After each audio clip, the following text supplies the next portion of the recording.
Hi, I'm Gretchen, And I'm Becca. and we're two curious ladies on an adventure to learn more about cooking, cannabis. And the fine art of gluttony. Join us every 10 days or so as we get high and make our way through a recipe. Step inside and let the consumption begin.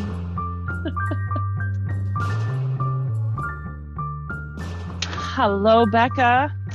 Hi, Welcome to Gretchen. spring. Welcome to It's spring. spring. Welcome to spring. Hi. Hello. Hi. We're excited. We're ready to go. We're Yeah. raring on this one because we think we might have picked one of the easiest things we've ever picked to do. That's an assembled dish. Yes. And we found a way to make it easier because that's what we do sometimes. We like to really push ourselves or we like to really make it as easy as possible. And we're both in the process of losing our minds. So today it's easy as possible. Yay! Yay, an easy day. Woohoo.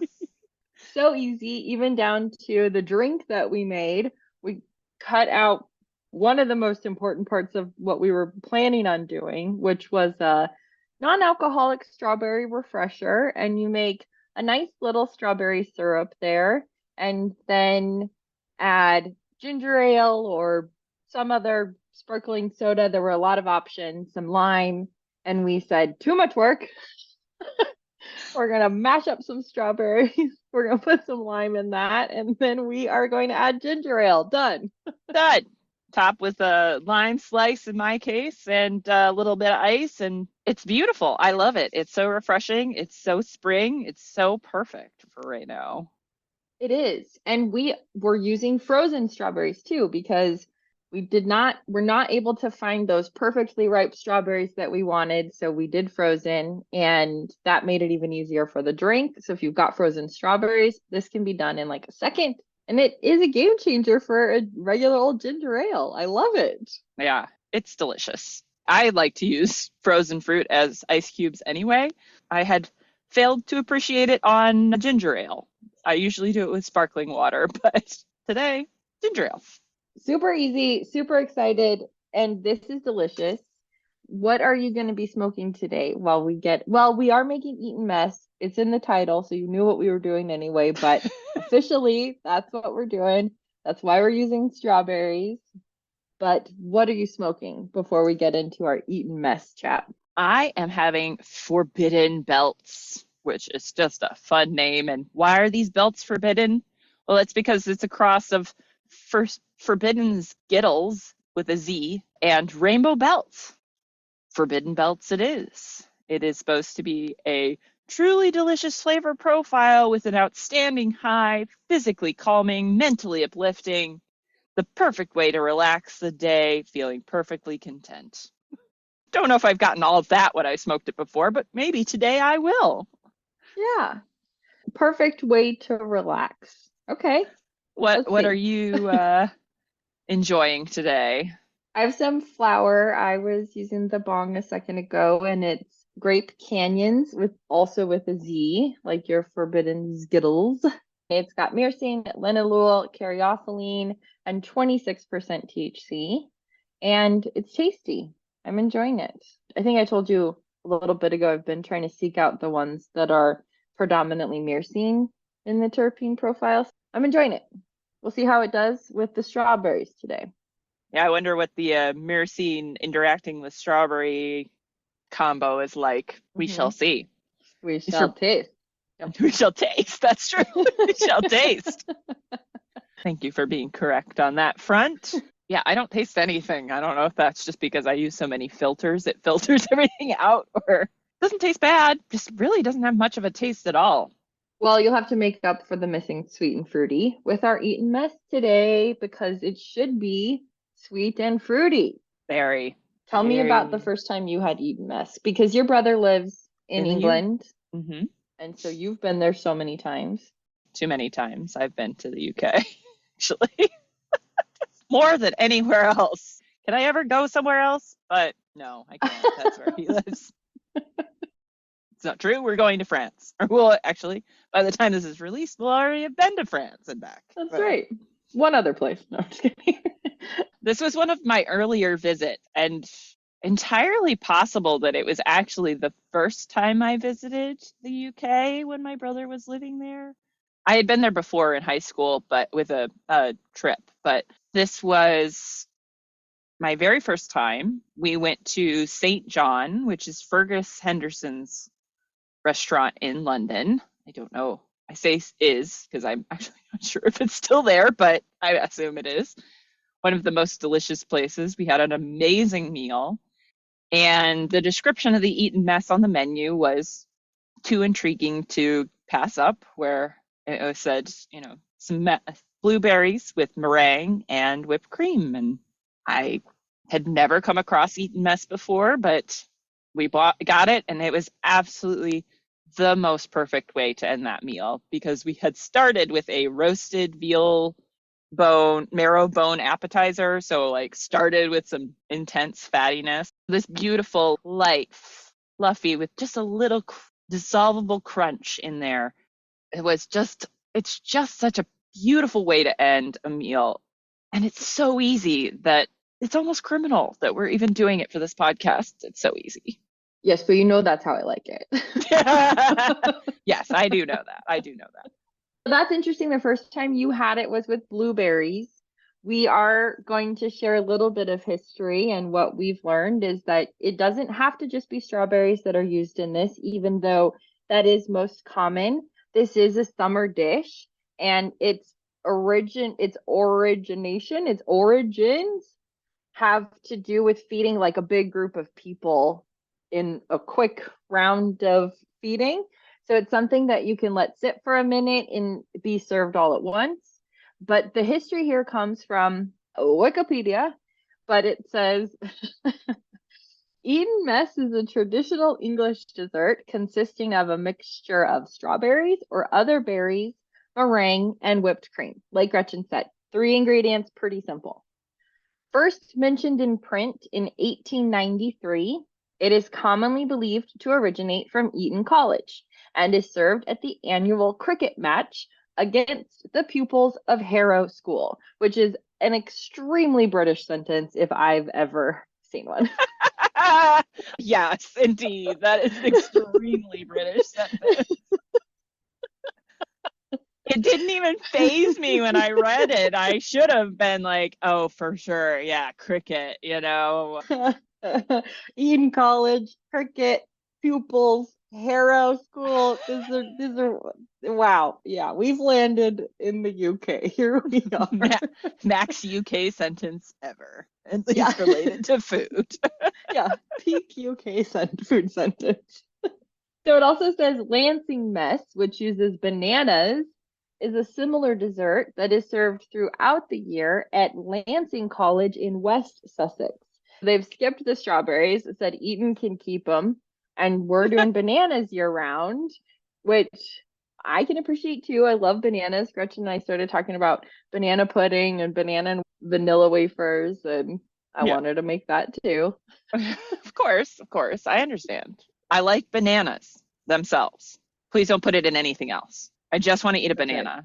Please stop with banana bread, banana nut muffins. I wish I loved banana in things. I do not. I don't like that flavor in anything else. Just want it to be a banana. I get it. I do get it. And I love banana things. It's just such a weird thing to be like, I love bananas. I will eat a banana all day. It could go in fruit salad. Don't get me wrong. I'm not insane, like only banana. As far as get me wrong. You can put it in one other application where it's exactly the same but cut up. I'm just saying. I just want to be clear. I don't object to like cut up bananas. That's not where the line is drawn. It just seems maybe I don't like cooked bananas. Maybe that is where the line is. I don't like bananas Foster. I don't like banana bread. I don't really like banana flavored things either, but I think that has more to do with artificial flavoring than banana itself. Sure. What about a flambéed banana on ice cream? Nope, don't like it. Not even. Wow. Nope. I will, because we used to make bananas Foster at one of the restaurants I worked at. I was like, oh, I'll probably love this. It's just bananas with butter and brown sugar, and you put a little cinnamon in it and light it on fire. How fantastic. I love fire. I hated Backfire. it. I liked the sauce. I liked the ice cream. It was fine that the bananas existed in it, but I did not like eating the banana itself with the ice cream and everything. Huh. I can appreciate for all the people that like banana in things that this sounds delicious, but I went, oh no, no, I don't want that either. The things we learn about each other through food talk. It's so fun. It's very random. I know. I love it. Banana anything is one of the few things I'll eat. But, Yeah, I know. right? That's so funny. It's tragic sometimes. There should be like food astrology charts. Yes. Who's my perfect eating partner? Oh my God. Yes. How would we do this? Okay, that's Okay, that's we'll for another it. time. Yeah, We'll have to. I'll have to, as I said earlier today, noodle on it. I love that term as far as noodle like on it. I'm Yeah. thinking it feels messy and like my brain. Mm-hmm. Anyway. Well, messy is. I'm glad you said messy. Let's get it back here to Eton mess because the two other things we wanted to just note real quick is that the original version of this dish was served without meringue. It was just strawberries or bananas mixed with ice cream or the whipped cream. And then later that meringue was added. There's no real sense of why the word mess was used other than maybe because it is a bit messy in appearance, or it says it may be used in a sense of, quote, a quantity of food, particularly, quote, a prepared dish of soft food, or, quote, a mixture of ingredients cooked or eaten together. Who knows? It's messy, it's delicious, and we are making it our own today. But Gretchen also wanted to talk about meringue for a second. We did a cheat again and we bought meringue cookies, which is a cheat, but were hard to find, surprisingly. Easier than making them, but still extra work for ourselves. Gretchen, you found this stuff from one of our go-tos on food and cooking. What did you learn about meringues? I was starting to look up strawberry items from on food and cooking since we'd already settled on strawberries. The first page I turned to in the index was egg foams, and I felt that's the universe telling me I need to look at the egg foam section. Now, the egg foam section in on food and cooking is at least 10 pages long, which it was surprising to me because I wouldn't have expected it to be quite that extensive. I mean, egg foams are interesting. I just didn't know it was like 10 pages of interesting. There's also diagrams and stuff, so it's not full pages, but I knew Becca would kill me if I got too far into it. Yeah, that's a lot of egg talk. That's a lot of egg talk. So I selected something that I'm hoping I can make sense to you that I really just hadn't thought fully about before as a concept when I've been making meringue. If you've made a lot of meringue, like I have in my lifetime, I've made it a lot of different ways.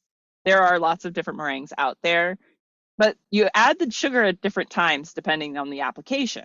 I knew this was true because I've not, cooked it.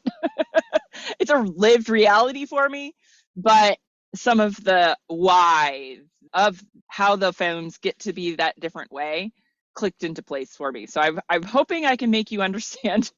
If not, I'm giving myself 2 minutes. Can you tell me real quick for people who don't know, what is a meringue first before you explain how the sugar addition changes it? What happens to make a meringue cookie? Let's say if we were making our meringue cookies today, what would we do? Thank you.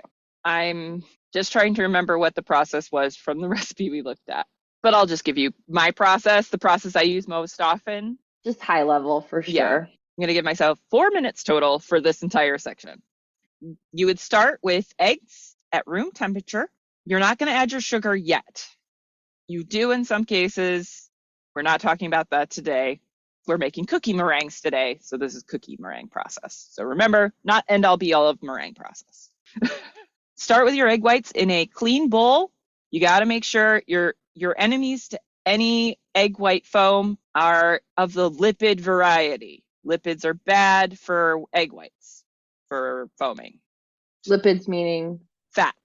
I've known for pretty much all my life, or ever since I started working with egg whites and foaming them, that your bowl cannot have any kind of fat in it. If your bowl is not completely clean of fat, you cannot get a foam. It would just never happen. It is best practice for this is to actually clean the bowl you're going to make your meringue in first. Get your egg whites at room temperature. Make sure you give a good clean on your bowl.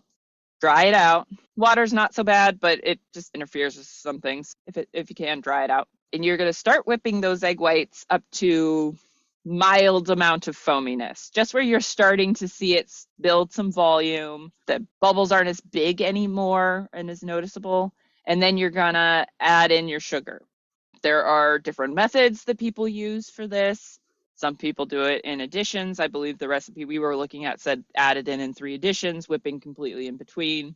I usually use a stand mixer when I make meringue because you're going to whip for a long enough amount of time that even with a hand mixer, your arm starts to get a little tired. I will just do a steady, thin stream of sugar into my egg whites, and then you just let it whip to whatever stage you need it to be at. Generally, for like a cookie, you're going for a stiff peak. So that means you will stop your mixer and lift the mixer straight out. So you have soft peak, which is when you pull it out and it makes a little peak,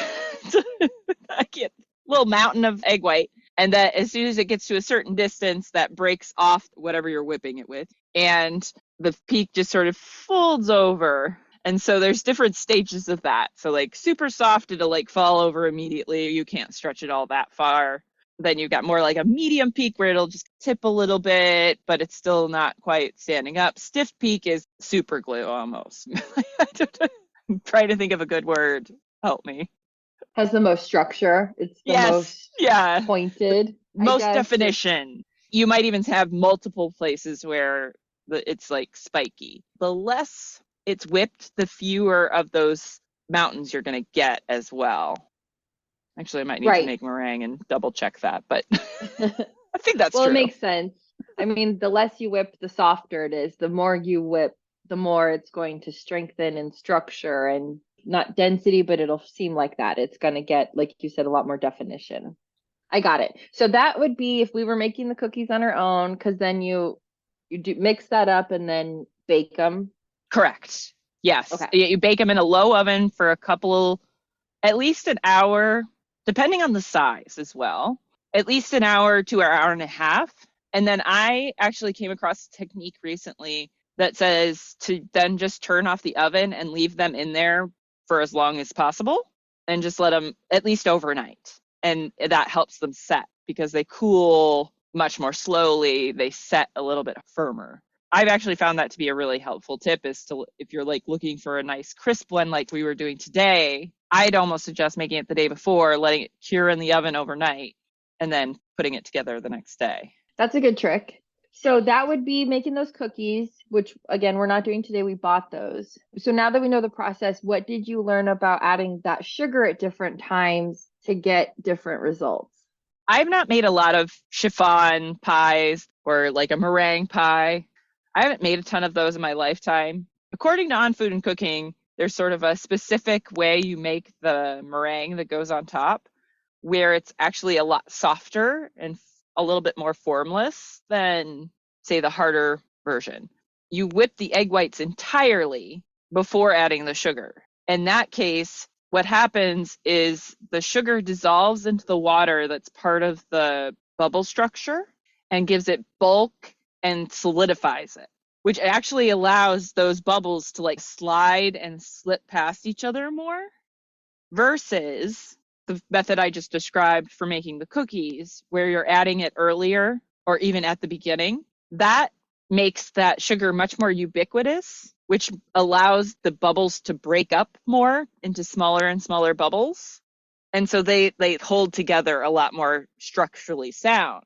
I guess I just had not been like, there's a reason for this before, and now I understand the reason for putting the sugar in when you do. Sure. That's so interesting because as soon as you said like meringue pie, I can picture like a chocolate meringue pie with all of the beautiful little mounds on the top of it. And Yeah. how interesting it is to keep that shape even on top of something that has a very moist, sorry for using that word, texture underneath it, and it still can hold its shape. And so it sounds like adding that sugar later or at this certain time really is important. Yes. It's important for the texture you're looking for. For example, just putting this out there, when you make buttercream, what you usually do is make a sugar syrup. And so what that does is that even more distributes that sugar into the egg whites in order to lend structure to the bubbles and make them break up into an even finer texture, which is really essential for when you're doing buttercream to help lighten butter. Science. Science! So Science. exciting! Especially with baking stuff like this. It's beyond me. But I'm intrigued by it. Well, yeah, that's why I was like, okay, I think I can pick this one little thing and explain it to Becca, and it will help your understanding. Because I just went, holy fuck. Oh, that's why. Yeah. Oh, that's why. Taking a while to settle in there.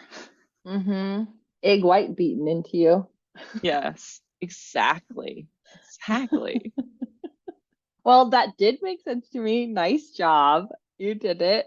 Should we talk a little bit about our recipe sources? Because we jumped around a little bit.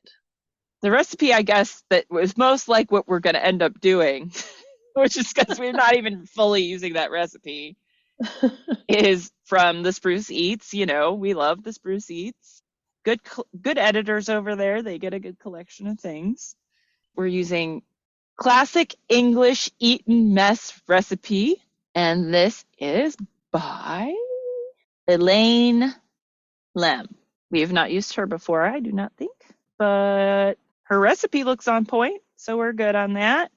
For ingredients, we have for a full recipe, and Becca and I are just going to make small portions today because today's little We don't need gluttony. to serve 6. Yeah. Yeah, this Little is gluttony. little gluttony, tiny gluttony, small gluttony. Yeah. I'm working on the phrasing for that. But for a full 6 portions, you need 1¼ cups heavy whipping cream, 1 tablespoon caster sugar or finely ground baking sugar, 1 2/3 cups ready-made meringues, which we found at Trader Joe's. Might be the only place that has them. Not sure. Yep. Yeah. And ideally, 3 cups of fresh strawberries. So modified amounts of ingredients here. Oh, and then also I'm using powdered sugar instead of caster or yes, fine. same.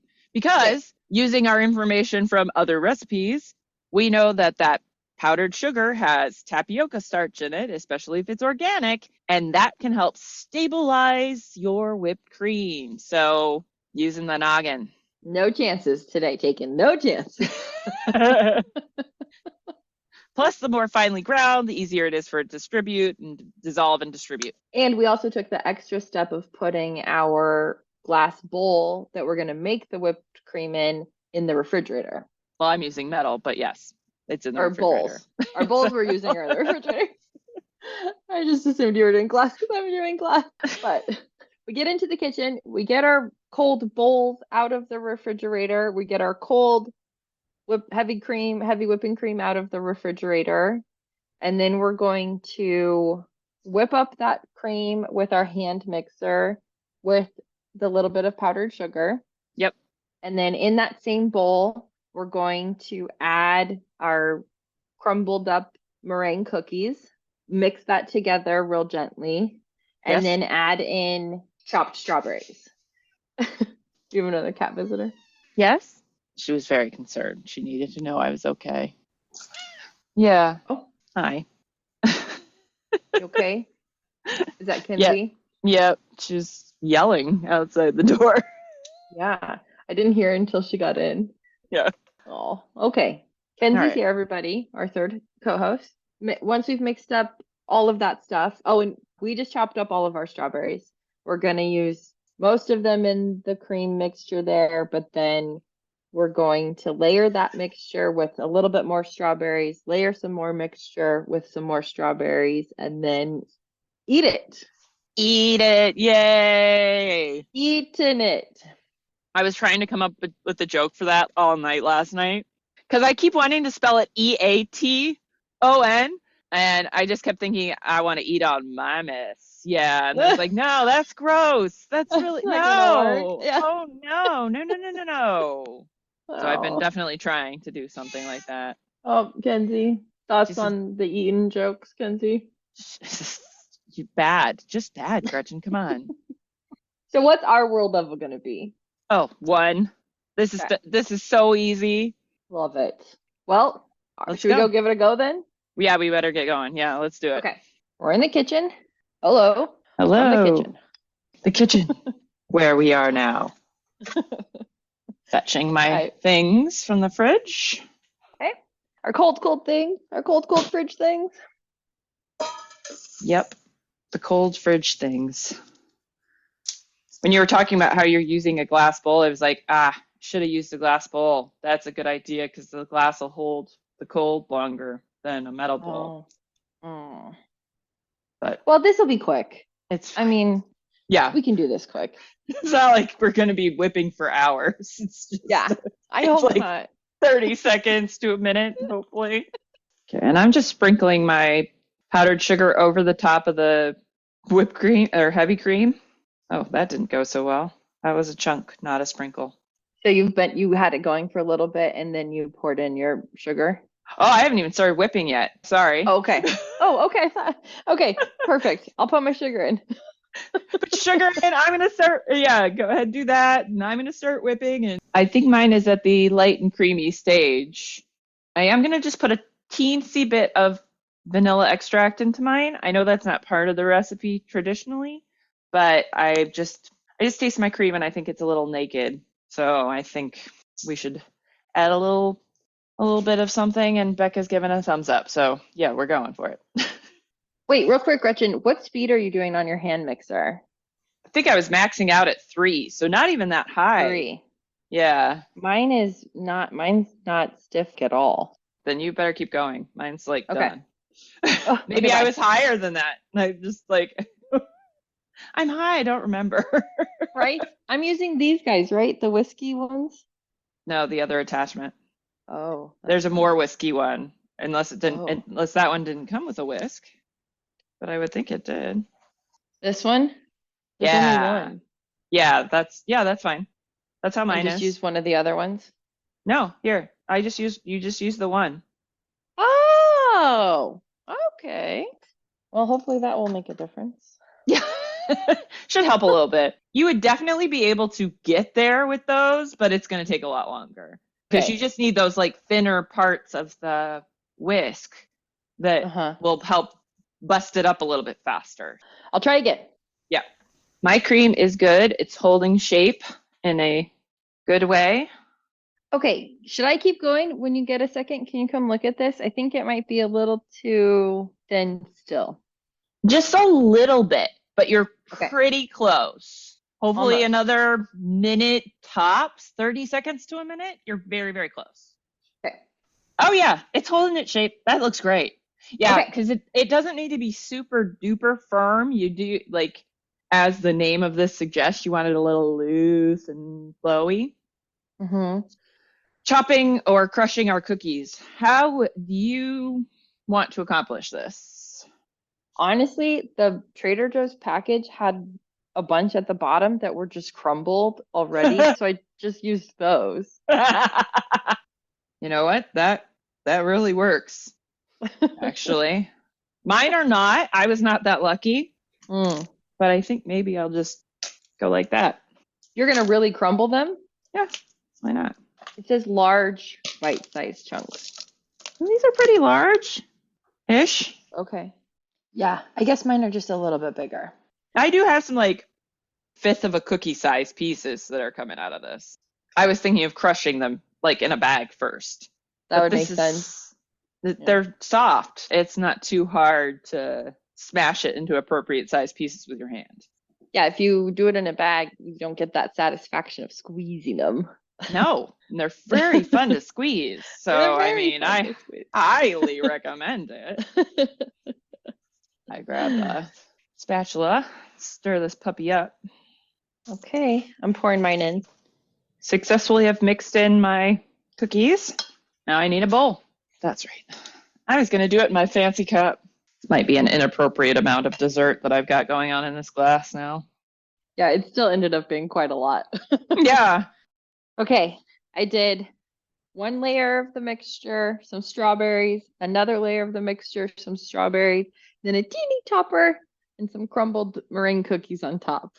Ooh, yours looks so pretty in your big, like, fountain soda, old school glass kind of thing. My chalice, you mean? Yes, your chalice. And I still have enough to make at least 2 or 3 more. Right. No, I'm just getting way too artsy fartsy. Okay, time to tie this beautiful mess. Let's do it. Put this mess in our mouth. Yeah. Eat on this mess. Eat on it. Eat on the mess. Yeah, I like that. Finally, the joke came to you. Mm-hmm. This is so good. It's perfectly light and delicate, but has that little crunch. It's not too sweet. There's creaminess. It's so good. Oh my God. Yeah. We've just been chewing and staring at each other for like a couple minutes. It's so good. It's so good. I love it too because even with the meringue cookies, there's no egginess for me because there's enough sugar and there's enough citrus that There's something going on. Yeah, exactly. Just wondering if they might make vegan meringues just on the off chance. But no, they're made with eggs. Sure. You never know. I wonder what you would make them with. Oh, I know what you make vegan meringues with. What? I'm not going to tell you. Oh, I'm kidding. it's worse than eggs? Oh, no. It's the liquid from chickpeas in the can. Oh, did we talk about Great. that when we made the chana masala? Probably. Okay. That's so cool. They also did it on the Great British Bake Off one time. Like they had to do all vegan cooking and they made them all do vegan meringue something. That's fun. I should watch that. Mm-hmm. Well, I'd say this is a success. This is a really easy dessert to make, especially if you're buying the cookies like we did. Yeah. I mean, you could even buy the whipped cream, but you don't have to. And we did frozen strawberries. Yeah. Amazing. So good. I kind of want to do this with if I had some passion fruit curd, Ooh. or even just mixing a lot of passion fruit into the strawberries. I just love a strawberry passion fruit flavor. That would be good. I was thinking a little bit of pineapple would be nice too. Mm-hmm. Yum. Yum, yum. I'm sorry. Okay. I can't stop eating it. So yeah, we better get out of here. A success. We're going to keep eating this, and then there might not have even turned out to be enough. I'm going to eat every second of this that's available. Yeah. We bought a pineapple today too. Maybe I'll just cut up the pineapple and turn it into a strawberry pineapple for dinner. Yeah, it'll be very French. Yeah. From France, the cookbook. Remember, she put all those pineapples in the seasonal things. Aye. Yeah. Aye. Okay, off we go. Follow us on Instagram. Find us on Patreon. Follow us on Facebook. Tell everybody you know about us. And we're excited to see our new listeners in places like Australia and Japan and Costa Rica. Hello. So off we go. Oh, coconut. Off we go. I was like, they're on the card again.